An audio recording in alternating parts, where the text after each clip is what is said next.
సీతకు ఈ పట్టు చీర కట్టండి, ఈ వాసికం కట్టండి, పసుపు కుంకుమలతో పెళ్లి కూతుర్ని చేయండి. పుట్టిన దగ్గర నుంచి నేను నీ భార్యను బాబా అనేది, నువ్వు తాళి కట్టండి, ఈ కట్టె తగలబడదు అనేది సీత కోరిక తీరుస్తాను, తన పంతం నెరవేరుస్తాను. ఏమిటి, శవానికి తాళి కడతావా? కడతాను, నేను తాళి కడతాను. నా సీత సిగ్గుతో తలవంచుకుంది పిల్లి. అది ఆచారం కాదు బాబు. ఎందుకు కాదు?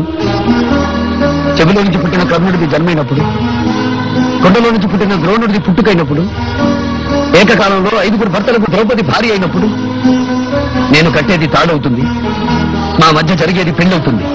తీసుకోండి.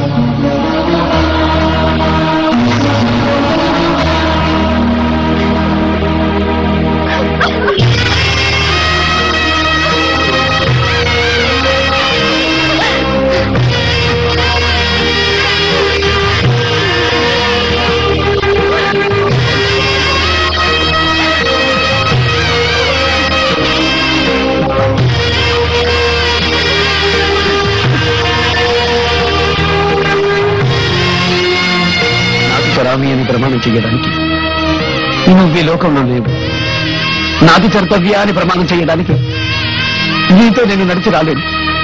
కానీ ప్రకరణ శుద్ధిగా ప్రమాణం చేస్తున్నాను, ఈ జన్మకు నువ్వే నా భార్యని.